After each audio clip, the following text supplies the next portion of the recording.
noches a todos. En primer lugar, bueno, expresar mi agradecimiento por estar aquí, por la invitación que me han hecho, el padre Gustavo, el padre Vichy, que también está por aquí, y todas las caras que veo que conozco, algunos, que siempre un placer verlos, ¿no? En el público alguna cara conocida, esto anima, y el aplauso también anima más a conversar sobre lo bueno y lo malo, lo justo y lo injusto. Bien, el tema de la charla, el padre Gustavo me dijo al principio, ¿de qué te gustaría hablar? Yo le dije, hablamos de lo que estamos viviendo, que es una revolución en sentido amplio, y de la esperanza también, porque sin esperanza no podemos ser cristianos. San Agustín dice que para la esperanza nos hicimos cristianos. Un cristiano que no tenga esperanza, no esperanza ñoña, esperanza barata, esperanza que mañana hagan el Barça, esperanzas tontas, ¿no? Esperanza con la E mayúscula, virtud teologal. Esperanza del reino, esperanza de que Cristo reine. Entonces, frente a la revolución, que parece ser un proyecto totalitario, un proyecto que abarca todos los ámbitos de la vida, nos hemos de acercar con una esperanza, la esperanza con la E mayúscula. Y luego, como subtítulo, le dije claves para entender nuestro tiempo. Entender. El padre Gustavo me dijo, no, mira, mejor combatir. Digo, mira, hay una platea de guerreros aquí, quieren combatir. Sin embargo, soy un poco tozudo y he mantenido una parte de la charla sobre la comprensión. Perdón, padre Gustavo, te lo digo ahora, después de que ya estamos en el ajo, ¿no? Pero sí que me parece que se me viene a la cabeza las palabras de uno de mis maestros que decía que sabemos que estamos mal, pero estamos mucho peor de lo que pensamos. Estamos mucho peor de lo que pensamos. Es decir, comprendemos que hay algo que no está funcionando, sin embargo, la comprensión es limitada porque para comprender el lugar donde estamos hace falta tiempo, reflexión, estudio, y no siempre tenemos todo esto a nuestro alcance. Comprendemos que estamos mal y, sin embargo, os puedo asegurar que estamos muy mal, mucho peor. Y esto es motivo de esperanza, os repito, os lo digo con toda esperanza teologal de que Dios me hace capaz. Hay que esperar en un tiempo de desesperanza y de desesperación. ¿En qué tiempo estamos? Para comprender y luego combatir. Podemos combatir si entendemos dónde estamos. Si no, combatimos como molinos a viento, ¿no? Combatimos sin herramientas y nos cansamos y desesperamos, porque solamente tenemos esperanza si la victoria está a nuestro alcance. Esto es para pensarlo. La esperanza tiene como fundamento la promesa de victoria. Si una persona no sabe o no es seguro que puede ganar una batalla, no va a luchar. Por esto hemos de poner la esperanza de antemano como premisa de este discurso. La esperanza es que Cristo ha vencido y Cristo va a reinar. A pesar de sus enemigos, muy a pesar de ellos, va a reinar. Entonces, cuando os voy a comentar esto que parece un poco deprimente, os invito a conservar esta visión de la esperanza. Porque si no, parece que, bueno, apaga todo, cerramos aquí este galpón y nos vamos a casa, a desesperarnos. Y sin embargo, tenemos mucho por esperar y mucho para poder vivir todavía. Entonces, ¿en qué momento estamos? Yo he usado la palabra revolución como palabra que describe el proceso en el cual estamos. ¿Okay? Hemos oído muchas veces revolución francesa, americana, inglesa, a nivel histórico, revolución industrial, revolución sexual, revolución tecnológica. Esto suena a todos. Sin embargo, la revolución como la usamos hoy, como la queremos entender, es un proceso que es una constante, un unicum. Es algo que, digamos, apunta a socavar todo aquello que es el fundamento de la vida de los hombres. Esto es la revolución. La revolución no es otra cosa que el romper la relación entre el hombre y la naturaleza y antes el hombre y Dios. Esta es la revolución. Ahora, ¿cómo esto se plasma, cómo esto se declina? Hay muchas formas. Pero el proceso tiene un solo objetivo que es romper la relación del hombre con Dios y la naturaleza. Por eso estamos en un momento en que esta revolución está triunfando, parece. Y por esto muchas personas hacen una analogía. Dicen, ¿en qué momento estamos? Parece que estamos como el Imperio Romano en el siglo V. Si alguien ha ido a San Agustín, la Ciudad de Dios, verá que San Agustín describe este momento histórico. Describe la entrada de los bárbaros en Roma, el saqueo de Roma por Alarico, 412-413, y la gente pasmada delante de los bárbaros que entran, violan, destruyen, matan a personas en Roma. Todavía parece que no vemos este escenario, o quizás sí, o quizás ya lo estamos viendo. Sin embargo, esta analogía es insuficiente porque el Imperio Romano tardó en colapsar varios siglos. En cambio, fijaros, para hacer un paralelismo así muy sencillo, entre la paz de Augusto y el colapso de Roma pasan casi 500 años.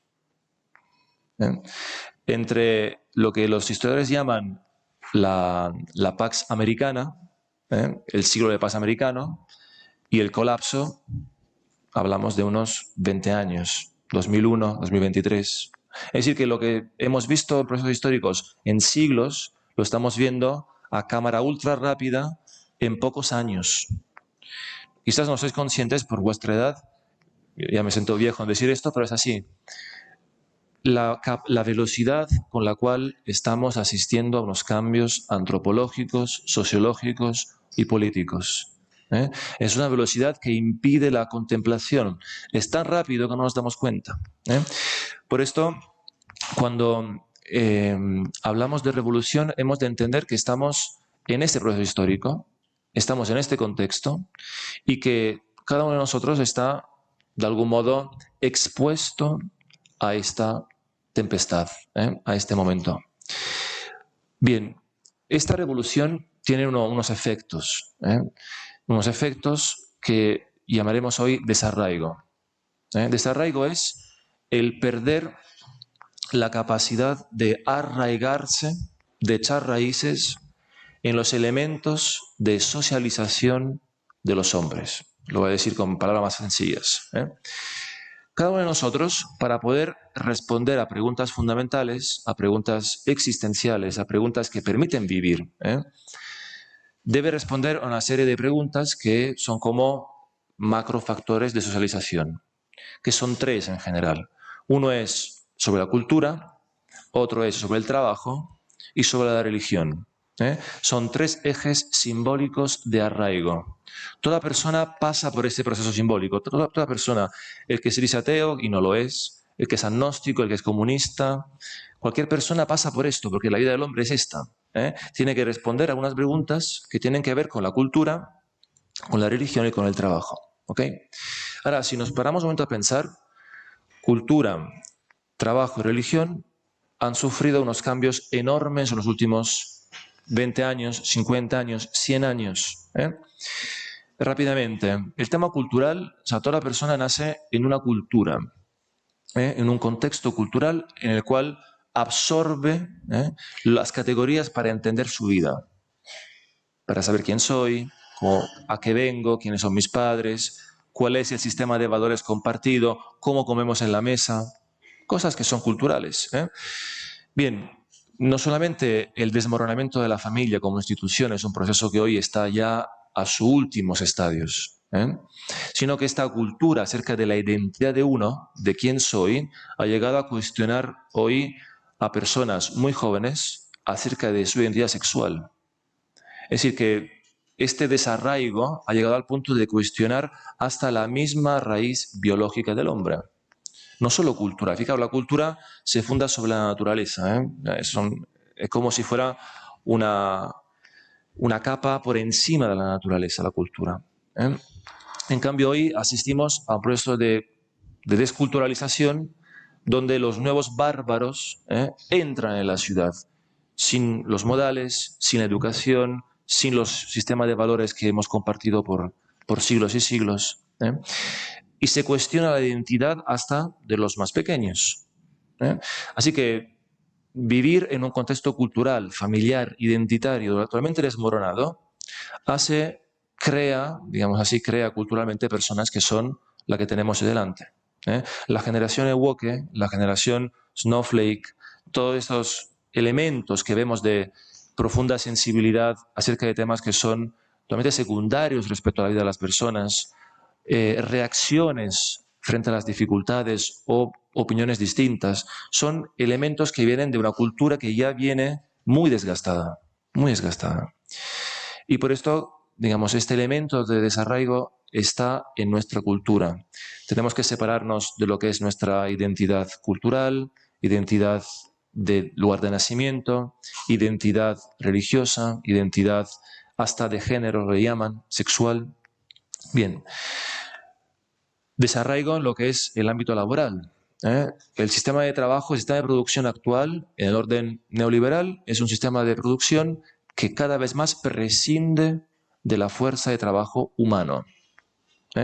¿Cómo se produce hoy la riqueza? No es como se producía hace 150 años, con operarios.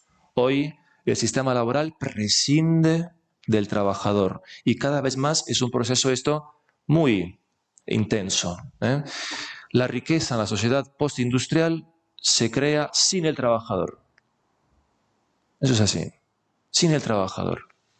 Y por esto tenemos, aparte de desempleo creciente, cada vez más, tenemos renta de inserción social cada vez más, las paguitas, como le llaman, cada vez más, porque hay una masa laboral que sobra al capital. Es muy sencillo. Y encima el trabajo que tenemos hoy es un trabajo ya asalariado, no es un trabajo como nuestros abuelos. Mi abuela, cuando trabajaba, sacaba de la tierra de su trabajo lo que era su sustento. No había mediación salarial entre el trabajo y el sustento. ¿Se entiende esto? Nosotros vamos a comprar los calabacines al Mercadona. Ya esto es un cambio de paradigma en el trabajo. Además, el trabajo antes era algo que se heredaba. Yo trabajaba de abogado como mi padre, mi abuelo. Yo trabajo como médico como mi padre, mi abuelo. Yo trabajo como campesino como mi padre y mi abuelo. Ya, si os fijáis, los trabajos que hacemos ya no son los trabajos de nuestros padres. Esto ya se ha hace 2 generaciones. Y todo esto en el mundo laboral, cuando nos preguntan quién somos, ¿tú quién eres? Yo soy Stefano, muy bien. Y soy profesor. Digo mi trabajo, porque el trabajo da identidad, ¿verdad? Soy Stefano, soy enfermero. Porque el trabajo dice lo que somos. Cuando la persona no trabaja, pierde identidad, más desarraigo. Bueno, muy rápidamente esto lo digo, no voy a entrar mucho, porque si no, no tenemos tiempo para hablar luego de cómo combatir todo esto. Y por último, el tema de la religión.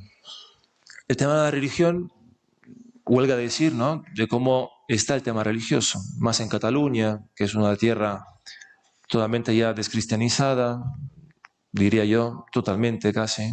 Quedan pocos reductos, pocos focos que han quedado encendidos, pero vemos que esto ha ido bastante mal, parece, ¿no? Y la religión no es solamente, lo que es decir que yo soy católico, porque hemos visto en las estadísticas que mucha gente dice, en España hay un 50% de católicos, van a misa el 5%. Aquí algo no funciona. Es que es solamente un nombre que se le da.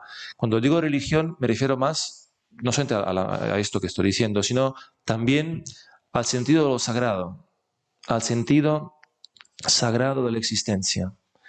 Que existe algo fuera de lo laboral, de lo mercantil, de lo pragmático, de lo económico, que no es sustituible, que no es intercambiable, que es lo sagrado.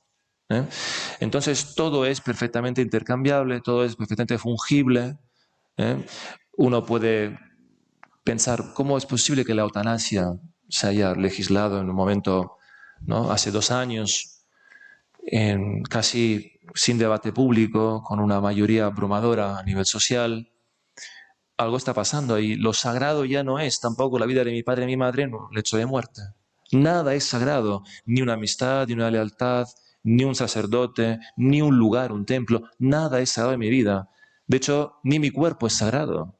Es fungible, puedo darlo, ¿no? La mentalidad moderna que dice que el cuerpo al final es una herramienta de intercambio.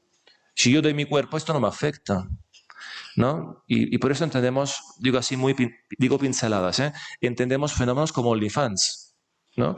¿Qué es esto? Sino que el cuerpo es una herramienta de trabajo en sentido más nudo de la palabra, más bruto. El cuerpo como tal ya es elemento de rentabilidad. Esto no ocurría ni en lo proletario, cuando decía Marx aquello de que tenían su cuerpo y ya está. Es que una persona que vende en OnlyFans su cuerpo, ya es su cuerpo, ya no es nada más que esto. Nada es sagrado en su vida. Nada es sagrado. Entonces, esta pérdida de la sacralidad es algo que es muy común en nuestra sociedad. Muy común. Bien, y luego hay signos de colapso. Un signo de colapso muy claro, de civilización de la cual ninguna sociedad ha podido rescatar a partir de este dato, es la fertilidad.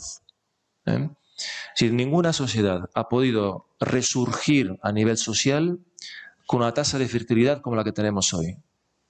Ninguna. Es que no hay.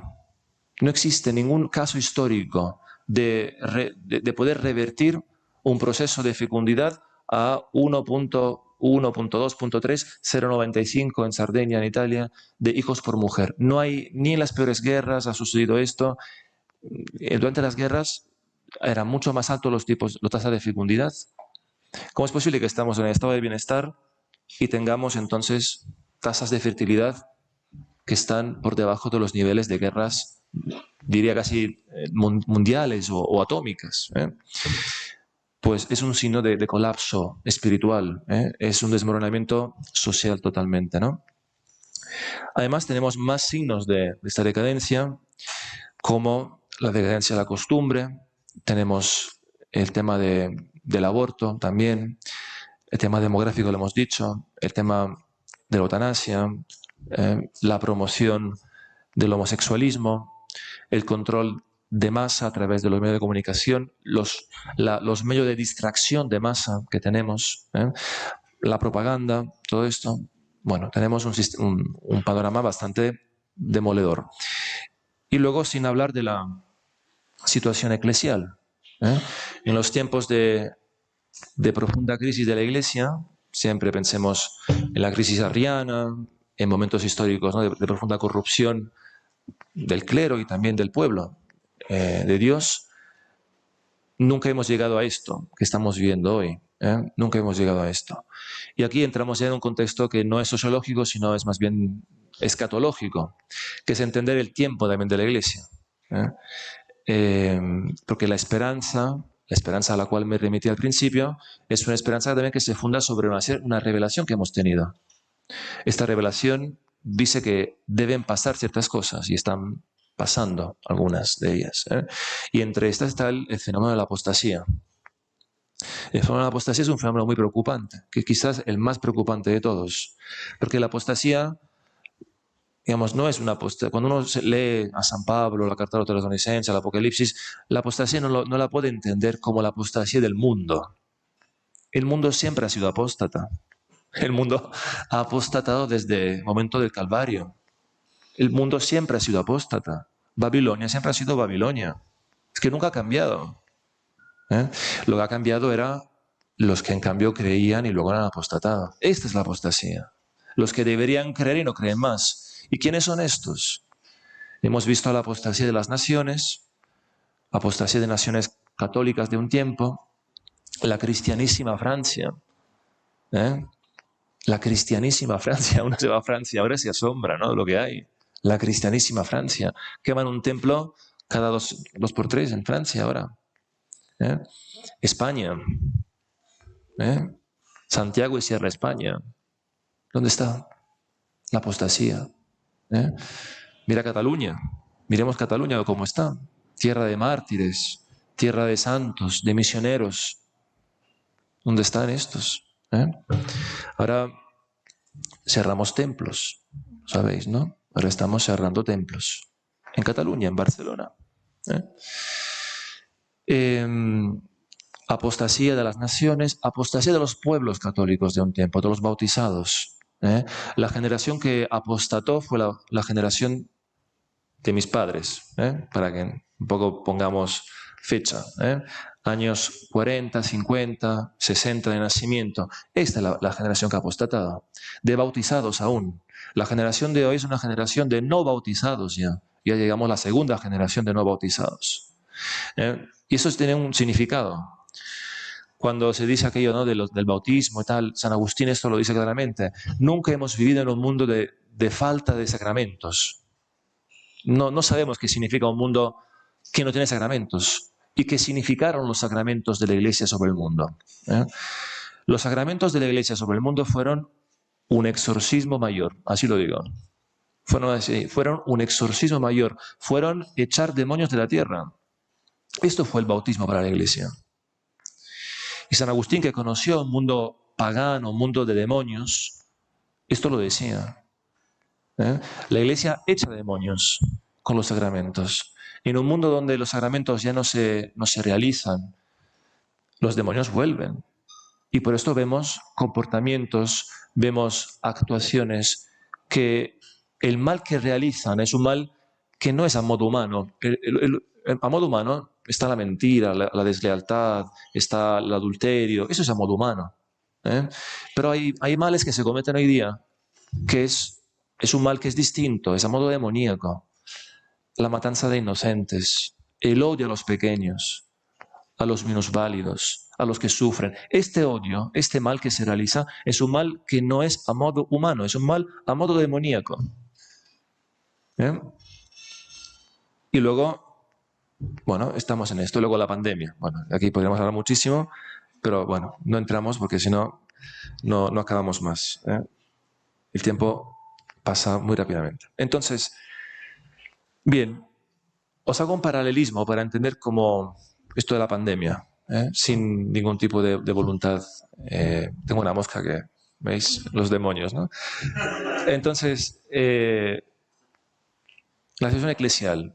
Hay un santo que aquí es San Cipriano, que describe la persecución del emperador Decio en el siglo III. Y la describe a posteriori, la vivió y la describe a posteriori. En esta persecución murió también la santa que da el nombre del pueblo de mi madre, Santa Anatolia. Así está grabado, queda grabado. Santa Anatolia, virgen y mártir, muerta porque se opuso a un matrimonio con un noble romano. Bueno, entonces, San Cipriano describe el martirio y describe por qué mucha gente apostató. Esta persecución fue famosa porque había los que habían cojeado, le llamaban, los cojos, los que habían apostatado. Hacía falta un libelo, hacía falta un papel de un funcionario público que dijese que la persona había acudido frente al oficial del emperador y había quemado un poco de incienso frente a Augusto, una efigie de Augusto. Esto era el precio a pagar, ¿no?, para poder tener la libertad. Y el libellus, era el Green Pass, era lo que era el pase sanitario para poder vivir, digamos. Y entonces mucha gente, dice San Cipriano, apostató. Algunos se fueron ahí y hicieron la ofrenda. Otros se envalentonaron, fueron ahí para apostatar para no apostatar y apostataron porque fueron voluntaristas. Se pensaron que eran más fuertes que el miedo a la muerte y apostataron. Otros lo hicieron falso. Otros falsificaron o pagaron el libellus. San Cipriano describe todo esto y los mártires, los que murieron por esto. Entonces San Cipriano dice, ¿por qué la gente apostató? O sea, ¿por qué la gente hizo lo que hizo? Luego empezó todo un problema, que esta gente quería volver a la iglesia después de la persecución y la gente decía, esto no puede entrar, esto han apostatado, es como no pueden entrar a la misa ahora, no pueden estar los sacramentos. Y además, esta gente que había apostatado tampoco quería hacer penitencia, imaginaros.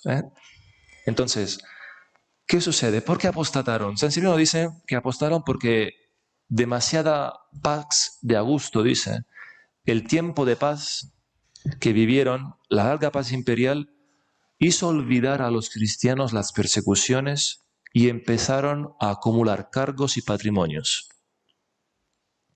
Esto condujo, dice, a una relajación de las costumbres, de la misericordia, muy interesante, y de la disciplina en los comportamientos. Y todo el mundo estaba ocupado en ocupaciones seculares.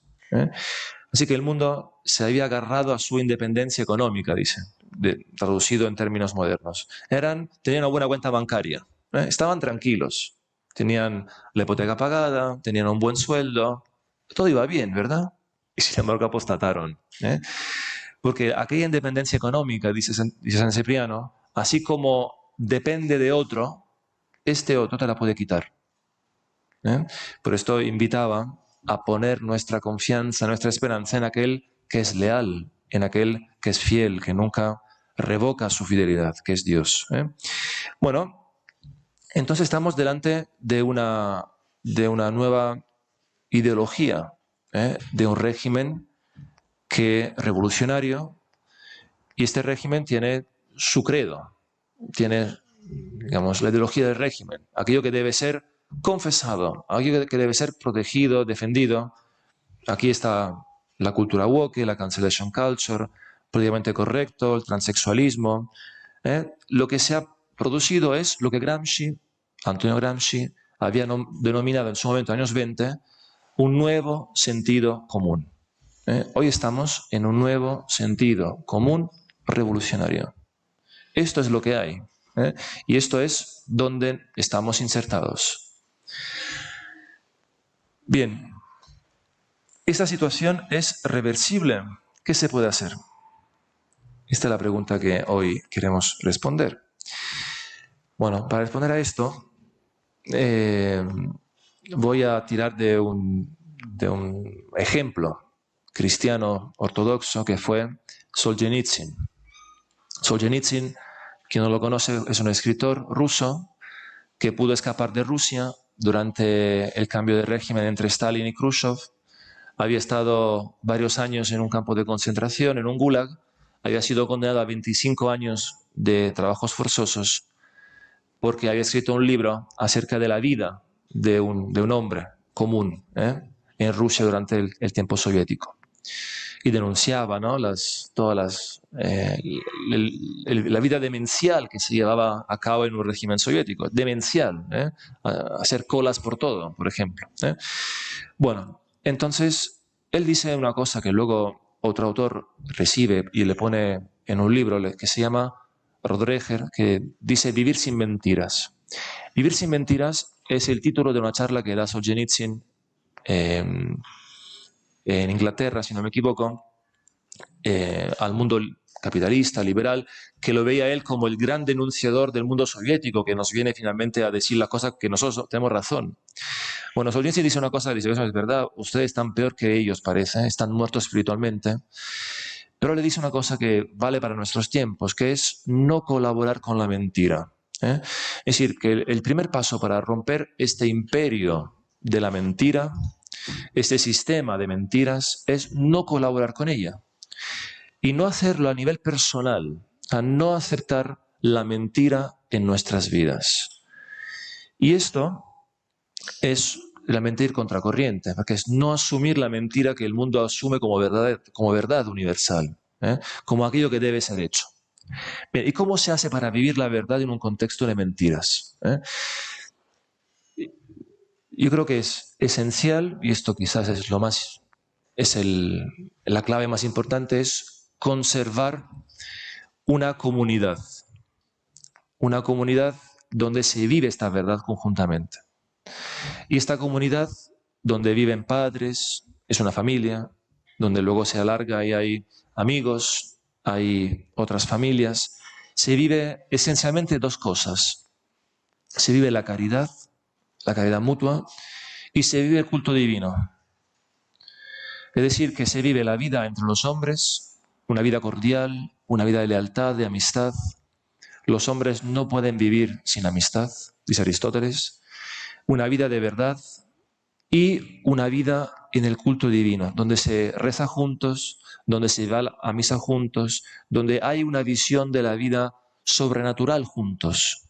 La familia en ese sentido debe ser un lugar de memoria de las maravillas que Dios ha hecho en nuestras vidas. En la familia hay que recordar, hay que comunicar las maravillas que Dios ha hecho en nuestras vidas. Por esto hay que huir de la tentación muy posmoderna, muy revolucionaria de este individualismo, de este vivir desvinculado, sino que tenemos que volver a habitar un lugar espiritual, un lugar concreto, con los que son nuestra comunidad.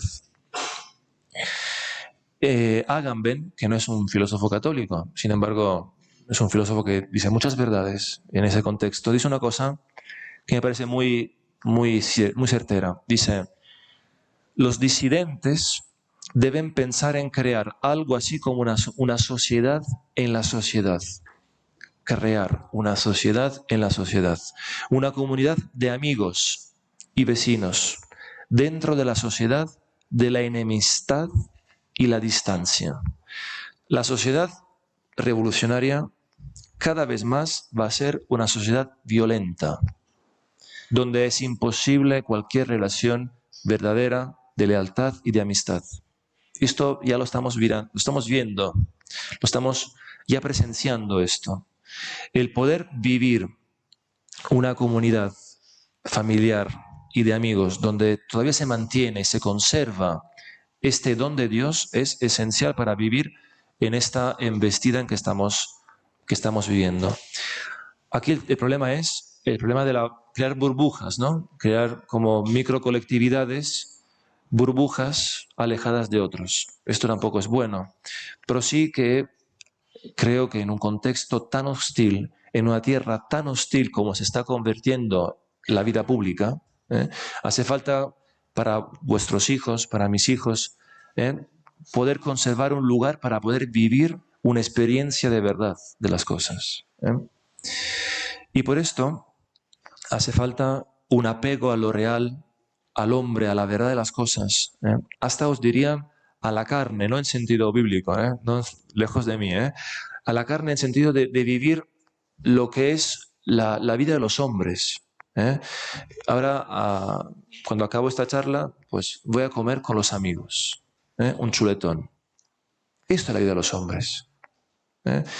Con moderación, un vaso de vino, pero hay que vivir la vida de los hombres, de la amistad entre los hombres. Y no solamente, digo carne, no solamente en la virtualidad, no solamente en Twitter, en Instagram, donde sea, en WhatsApp, sino la vida de los hombres que quieren verse cara a cara, que quieren estar sentados juntos. Qué mala cara haces hoy y decírselo, que lo tienes delante. La vida de los hombres. Y por esto hay que limitar, yo digo limitar, o hasta eliminar los elementos de socialización del hombre posmoderno. Limitar o eliminar. El Evangelio llama a la perfección evangélica a algunos. Limitar o eliminar. ¿Cuáles son estos? Los videojuegos, las series televisivas, la moda, la música. El Padre antes os lo dijo. No digo ya la pornografía. Digo, me parece que hay una serie de... Si nosotros miramos cómo el hombre posmoderno, el hombre de hoy, el hombre que tenemos delante en el metro, adquiere su identidad, construye su identidad, nos daremos cuenta que lo hace a través de estos elementos. Instagram, WhatsApp, TikTok, no sé, Twitter, videojuegos, pornografía, música, series televisivas. Es decir, hay algo en todo esto que es un mensaje único. Yo os invito a reconocer el mensaje subyacente a todo ese sistema de socialización al cual estamos sometidos. El mensaje es uno. El mensaje es el desarraigo. Desvincularnos. Poder tener una identidad que no es la nuestra. Asumir un patrón que no es verdadero. Por esto, y con esto, fijaos, no digo que no sea importante y esencial hoy que cierta batalla cultural se haga en las redes sociales, se haga en Twitter, se haga en YouTube, se haga en los vídeos. Es esencial, yo creo. Y doy vueltas sobre esto, cómo hacerlo. Y hay gente que lo hace muy bien. Hay gente que lo está haciendo muy bien todo esto. Y me parece que es un signo en estos tiempos también que podemos llegar a mucha más gente. Pero no podemos, digamos, ser tan ingenuos de pensar que el medio que estamos usando conlleva ya un mensaje que no es neutral. La tecnología que usamos es ya un mensaje que es intrínseco a lo que es el medio. Es un mensaje de eficiencia, de pragmatismo, de inmediatez. Todo esto tenemos que ser muy conscientes. Por eso, limitar o eliminar. Luego, otra cosa importante es, en esta resistencia, en esta batalla cultural, en esta clave de resistencia, es llamar las cosas con su nombre. El lenguaje que usamos es un lenguaje que ya dice lo que queremos decir. El lenguaje no es neutral. Y por esto, el primer gran ataque a la realidad ha sido el ataque al lenguaje. Usar el lenguaje posmoderno es ya una asunción de significados y de verdades que son de otros y no son las nuestras. Y por esto, el lenguaje que se usa debe ser muy cuidadoso. Y para usar bien el lenguaje hace falta formarse. Y la invitación a todos, a que sois jóvenes, es apostar, desear profundamente formaros. Leer buenos libros, tener buenos formadores, luchar para saber la verdad. Y por esto huir de la mediocridad del mundo moderno. Huir de esta mediocridad. Vuestra sensibilidad, de algún modo, también debe ser educada o reeducada, para poder admiraros frente a lo bello, a lo verdadero, a los clásicos. O sea, tenéis que tener un plan de lecturas, un plan de formación. Tenéis que saber a quién podéis ir para preguntar dudas que tenéis, a dónde formaros. Y que seáis ingenieros, y que seáis químicos o farmacéuticos, da igual. Hay que formarse en ámbitos humanísticos y filosóficos y teológicos también. Porque si no, esto os va, antes o después, la embestida os va a barrer. Es así. Si no tenéis buenos anticuerpos intelectuales, es muy complicado resistir a la revolución cultural que estamos viviendo. Luego hay otro tema, otra clave, que es una categoría que la introduce la usa mucho un cura argentino, el cura loco. A mí me gusta mucho, algunos quizás que no, que es el padre Castellani. El padre, no sé si se puede citar. Sí, se puede citar. El padre Castellani, a mí me parece que tiene un cierto antídoto para nuestros tiempos. ¿Por qué lo digo? Porque algunos de nosotros, yo incluido, podría tener una cierta nostalgia para un mundo que no existe más. Y de hecho, hay que tener una cierta decepción. Nos han arrebatado un mundo. Y cuanto más jóvenes sois, más este mundo no lo vais a ver.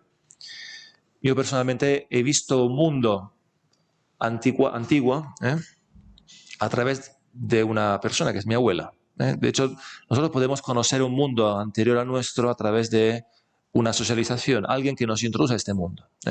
Esto lo digo porque la nostalgia es una tendencia que cuando el bien es arrebatado, una consolación se encuentra en esta nostalgia. Uno puede pensar en un mundo preconciliar, en un mundo de los años 20 y puede idealizar un mundo antiguo. Castellani, que estaba loco, pues esto lo desmorona, porque dice, el mundo, digamos, pre-revolucionario, digámoslo así, esto es un mundo que tiene también sus enfermedades. No hemos llegado aquí de un día a otro.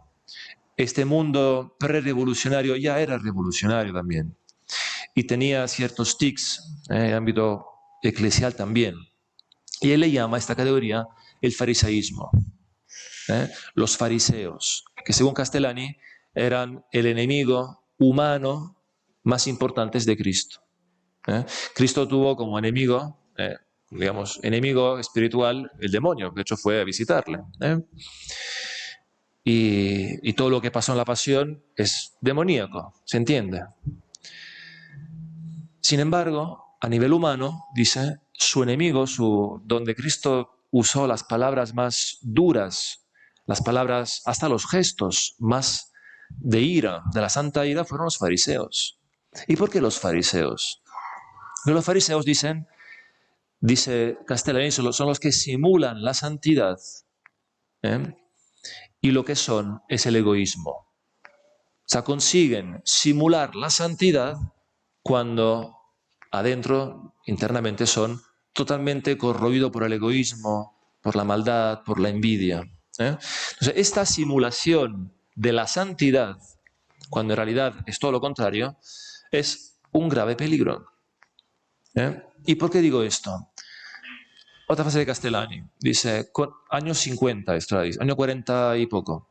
Dice, he conocido, dice, no, perdón, quiero decir bien, dice, conozco a muchos que festejan la fiesta del Sagrado Corazón de Jesús, pero dice, no tienen corazón.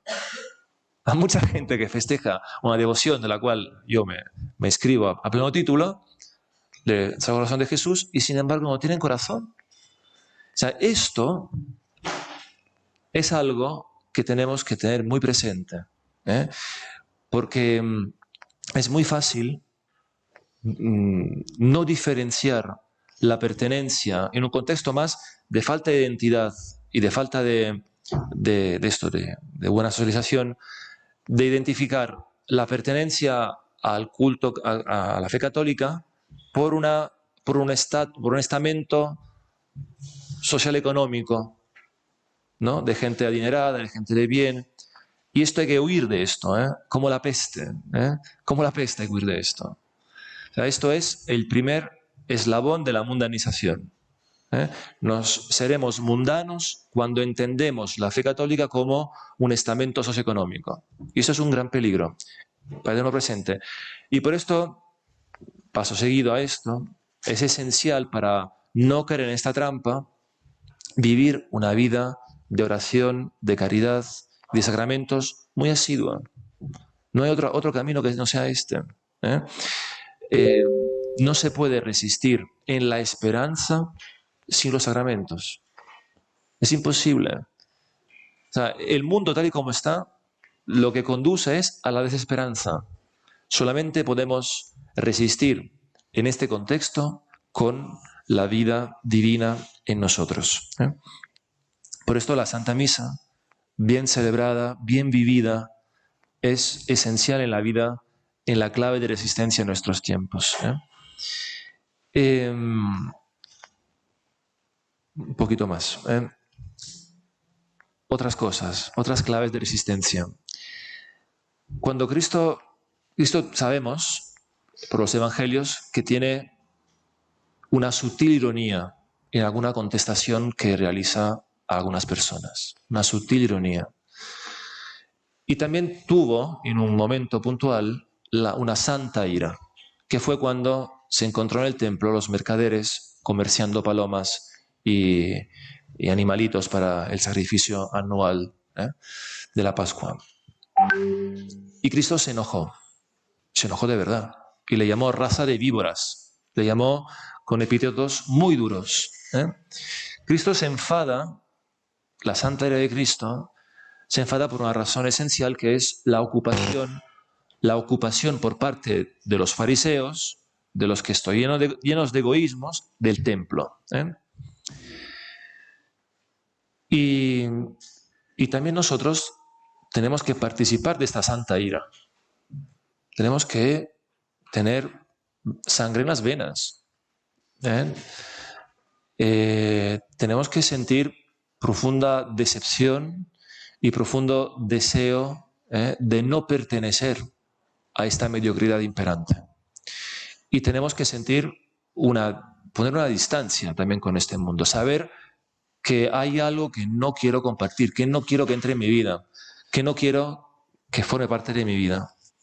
Y por esto hemos de saber vivir contracorriente, como San Pablo dice, para no acomodarnos al espíritu de este mundo. Por esto os invito a evitar la trivialización de los deseos, de señorear vuestros deseos, de evitar la masificación imperante, esta masificación, esta mediocridad, ¿no?, que notamos, y emprender lo que Dante Alighieri llama, en la Comedia, el camino de la guerra, del camino y de la piedad. Cuando el segundo canto del infierno, Dante dice, se decide a hacer este viaje, dice, voy a emprender el camino, la guerra del camino. Este camino es una guerra y estamos en guerra. Y sin la ira no se puede combatir ninguna guerra. La santa ira, ¿eh? No me malinterpretéis. La santa ira. La guerra, dice, de este camino y de la piedad. hace falta tener piedad de nosotros, de nuestra debilidad, de nuestra pequeñez, sentirnos muy pequeños en este camino, y piedad de los otros, porque hay mucha gente que todavía se puede rescatar. Hay gente que espera una palabra de vuestra parte. Hay gente que está ahí fuera, dice San Agustín, hay personas que todavía no están en la iglesia y sin embargo deben entrar, porque así la providencia lo quiere. Y esperan quizás una palabra. Poneros a tiro de esta misericordia divina para que podáis decir una palabra cuando se pueda, a quien se pueda. Este bien que queremos defender y vivir, hay que compartirlo. Por esto, en la oración hay que pedir incesantemente a Dios que juzgue su causa, que se levante Dios y juzgue su causa. Y por eso hay que pedir, como pidió la Virgen, ¿no? Hay que pedir por la conversión de los enemigos, por la conversión de los pecadores, por las conversiones de aquellos que maquinan contra la Iglesia, contra el bien de la humanidad. Hay que pedir por su conversión. Bien. Y entonces, una manera de vivir contracorriente hoy es, por ejemplo, vivir fuera de este mensaje, por ejemplo, de la promiscuidad imperante que vivimos y que oímos y que vemos en todo lado. Esta promiscuidad que es promovida y que es socializada es una promiscuidad muy dañina, muy dañina. Por esto, vivir contracorriente es también vivir una virtud hoy muy olvidada, que es una virtud del pudor, la virtud de la castidad, que parecen virtudes de antaño, virtudes bajo naftalina, y sin embargo son virtudes fundamentales para nuestro tiempo. Fundamentales, fundamentales. Y por esto, hoy un acto revolucionario es la monogamia. Lo digo sin bromas. O sea, la monogamia es un acto revolucionario, así como la castidad. ¿Quién elige la castidad como modo de vida? Es un acto revolucionario, porque es un ejemplo vivente de la mentira que se promueve cada día acerca de la sexualidad de los hombres, en sentido de la humanidad, me refiero, no los hombres como varones. Por esto os invito a vivir en ese sentido la vida matrimonial o la vida sacerdotal o consagrada. Y para acabar, voy a compartiros una profecía o una frase de Ratzinger hace 50 años ya que la pronunció acerca de la Iglesia, cuando dice que cuando Dios haya desaparecido totalmente para los seres humanos, o sea, cuando Dios ya no es un horizonte para los hombres, ni Dios ni el nombre de Dios, de todo lo que lleva culto divino, y está en Apocalipsis, experimentarán su absoluta y horrible pobreza. O sea, el mundo que queremos luchar, agire contra, el mundo que vemos que no queremos participar, es un mundo de una extremada pobreza. Es un mundo para un poco hacer datos sociológicos, pero no se entiende que la causa de muerte principal en Estados Unidos de hombres blancos a partir de los 40, 50 años sea sobredosis de fentanilo. No sé si sabéis qué significa esto. Que hay una hipermedicalización, hay unas muertes que se producen por agonías, agonías de vida, vidas que no pueden más vivirse y se duermen bajo opiáceos. Es la primera causa de muerte hoy. Es un mundo invivible, es un mundo hostil, lo repito. Por esto dice su horrible pobreza. Y entonces descubrirían la pequeña comunidad de los creyentes, dice Ratzinger. Estas personas, cuando vivirán qué significa la extremada pobreza de este mundo, el horror que este mundo produce, dice, descubrirán la pequeña comunidad de los creyentes como algo totalmente nuevo. Esto es lo que estamos viviendo. Nosotros somos testigos de personas que vienen de esta pobreza tremenda, tremebunda del mundo exterior, y por esta comunidad pequeña de personas dice, esto es lo que quiero. La iglesia será pequeña, tendrá que empezar todo desde el principio. Ya no habrá edificios, para llenar edificios construidos, perderá adeptos, sus privilegios, dice, se presentará de un modo mucho más intenso que hasta ahora, como la comunidad de libre voluntad, a la que solo se puede acceder a través de una decisión. Esto es lo que donde estamos encaminándonos. Por esto, cuando Tolkien, en una carta a su hijo, dice una cosa muy interesante. Estamos en el agosto del 44. Guerra mundial, destrucción, muertes. Dice Tolkien a su hijo en una carta, dice, el futuro es impenetrable, especialmente para los sabios, pues lo que en verdad tiene importancia permanece siempre oculto para los contemporáneos y las semillas de lo que ha de ser germinan en la oscuridad y en algún rincón olvidado. La semilla yace en un lugar olvidado y se prepara para germinar. Mirad, Pasolini, que es un autor controvertido italiano, pero bueno, dice una cosa, al final de su vida, dice, y que luego otro autor, que es uno de estos que vivieron fuera de la iglesia, que es un cantante de un grupo punk, que se llama Giovanni Lindo Ferretti, que contaba en un grupo que se llamaba CCCP, para que un poco veáis dónde iba la cosa. Este se convirtió, vive como ermitaño ya en los Apeninos, católico. Escribió un libro donde cita a Pasolini y dice un poco cómo él reza. Se llama Ora el libro. Es un librito. O sea, ora significa orar en latín y ora en italiano es ahora. ¿No? Ahora. Y dice que hizo suya, o sea, asumió lo que Pasolini decía en la fase final de su vida, que es defende, conserva, reza. Conservar, defender, rezar. O sea, la invitación de hoy, la clave es conservar el bien que hemos recibido, defenderlo como semilla lista para germinar bajo la nieve, para cuando sea el momento pueda germinar, que pueda brotar donde hay terreno fértil, personas que están fuera y quieren entrar, y rezar. Yo con esto acabaría. Defende, conserva y reza. Muchas gracias.